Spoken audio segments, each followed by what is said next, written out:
और अब से दोस्तों हमारा जो स्कूल का समय है वो भी चेंज हो चुका है। पूरे दिन की तैयारी सुबह ही करनी पड़ती है। सामने ही पड़ता है नवागांव और नवागांव गांव के प्यारे प्यारे से खेत। गाइडेंस का बेसिकली मीनिंग ये है कि फ्यूचर में बहुत अच्छा कर सकते हैं।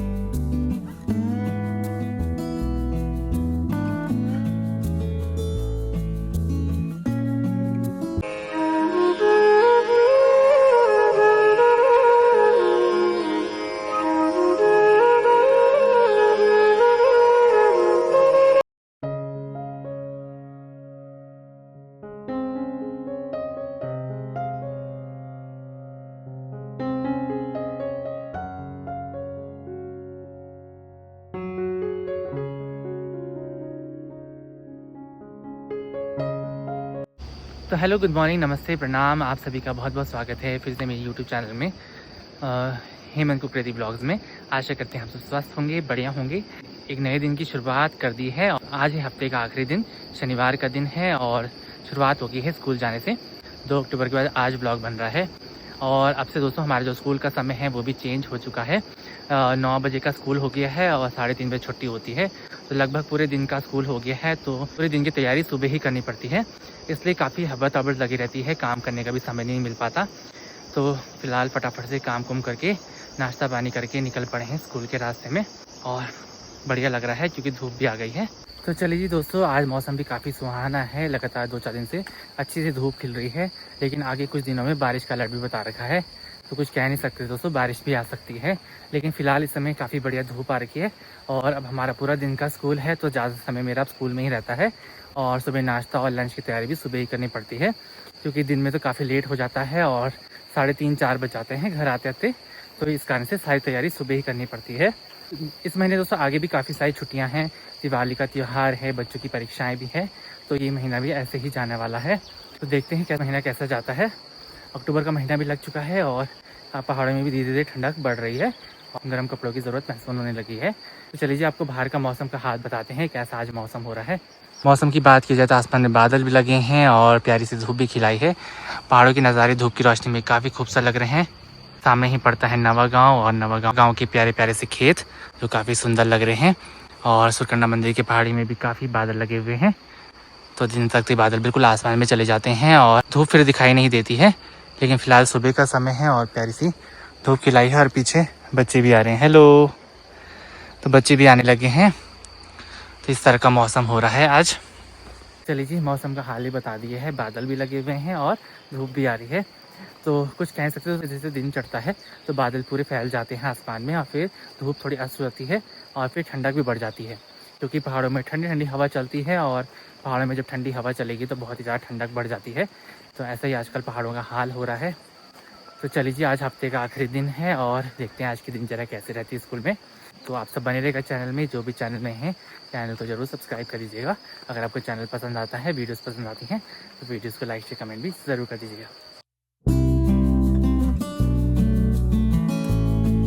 तो चलिए जी, हमारे विद्यार्थी भी आ चुके हैं। हेलो करो बच्चों। चलिए जी, अब सारे बच्चे भी दिखने लगे हैं धीरे धीरे। तो चलते हैं आगे विद्यालय के लिए और आज की दिनचर्या कैसे रहेगी बने रहेगा चैनल में। विचार छोड़ी छाड़ी भर दिए विचार, जाति धर्म छोड़ी छाड़ी नक विचार छोड़ी छाड़ी भर दिए विचार। ज्ञान धरिए बल करिए माँ सरस्वती देणी बजाए। ज्ञान धरिए बल करिए माँ सरस्वती देणी बजाए। देणी बजाए माँ सरस्वती, माँ सरस्वती देणी बजाए। देणी बजाए माँ सरस्वती, माँ सरस्वती देणी बजाए। श्वेत हंस श्वेत कमल श्वेत माला मोती, एक हाथे में बीड़ सजीरे एक हाथे में पोथी, एक हाथे में बीड़ सजीरे एक हाथे में पोथी। काउंसलिंग की गाइडिंग एंड काउंसलिंग एक बहुत इम्पोर्टेंट स्टेप है हमारे लिए। समय समय पर हमारे पेरेंट्स टीचर्स हमें गाइड करते ही रहते हैं, है ना, चाहे वो हमारी पर्सनल प्रॉब्लम्स हो, पढ़ाई से प्रॉब्लम हो, ठीक है। गाइडेंस का बेसिकली मीनिंग ये है कि फ्यूचर में बहुत अच्छा कर सकते हैं, ठीक है। और जैसे अब क्या है गाइडिंग काउंसलिंग में, बेसिकली हमें करना क्या है, अपने पहले सबसे पहले तो हमें अपनी कैपेबिलिटीज पहचाननी है, हमारी क्या स्ट्रेंथ है और हमारे क्या कंस्ट्रेंट्स है, मतलब हम क्या क्या कर सकते हैं। तो सबसे पहले मैं यहाँ पे इनवाइट करना चाहूंगी हमारी स्पेशल गेस्ट गुंजन मैम को, जो आपको इस बारे में बहुत सारी चीजें बताएंगे। I introduce myself. My name is Gunjan Trivedi, Community Health Officer, Additional PSC सत्यम। तो मैं आप लोगों को अपनी कोर्स के बारे में बताऊंगी। मेनली मैं बताऊंगी कि जो हम बायोलॉजी के जो भी स्टूडेंट्स हैं वो क्या क्या कोर्सेज कर सकते हैं। वैसे आप लोगों के लिए यहाँ पे सर लोगों ने चार्ट अवेलेबल करवा रखा है। आपका बेस आता है जो आपने 11th, 12th, 10th और 9th में पढ़ा हो, सिर्फ 4 क्लासेस, सिर्फ 4 क्लास का ही इसमें सब्जेक्ट मेनली आता है, जिसमें आपको क्या करना होता है, फिजियोथेरेपिस्ट का कोर्स करते हैं। पता है सबको फिजियोथेरेपिस्ट क्या होता है? इसमें सुना है कि लकवा तो सबने सुना होगा कि लकवा पड़ गया है, सुना होगा कि एक साइड पूरा पेशेंट हिल नहीं पाता है, तो उनके लिए स्पेशल एक्सरसाइज करवाते जो है वो होता है मेरे फिजियोथेरेपिस्ट। एमबीबीएस के लिए चयनित हो रहे हैं, नीचे जो है डाउन ग्रेड में आ रहे हैं, तो फिर वो ऑप्शन देख रहे होंगे आप, बीडीएस का है, डीएमएलटी, जो मैम ने सारे इनके बारे में डिटेल से आपको जानकारी बता दी है कि कितने साल का कौन सा कोर्स है। और कैरियर अभी आपको बायो से संबंधित मैडम ने बहुत अच्छा विस्तार से समझाया।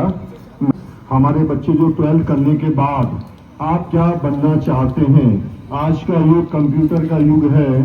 कंप्यूटर के युग में जो बच्चे थोड़े पढ़ने में कमजोर हैं वो तो आप बीसीए करेंगे, और जो पढ़ने में जो ज्यादा तेज है, तेज का मतलब 60% से अब जो पढ़ने में बहुत अच्छी रुचि है, वो सॉफ्टवेयर इंजीनियर बन सकते हैं, बीसीए से भी बन सकते हैं, एमसीए से बन सकते हैं। हमारे पूर्व यहाँ पे सकलानी जी ने, प्रजापति जी ने और बोगन मैम तो आपको बता ही रही है, तमाम सारे वो आजकल 2 वर्ष का हो रहा। अब जो राष्ट्रीय शिक्षा नीति के तहत है वो अब 4 वर्ष का हो रहा। गाइडिंग काउंसलिंग के इस जो यहाँ पे सेशन देखा गया है, इस सेशन में वैसे तो आपको सब टीचरों ने बता दिया है क्या करना है।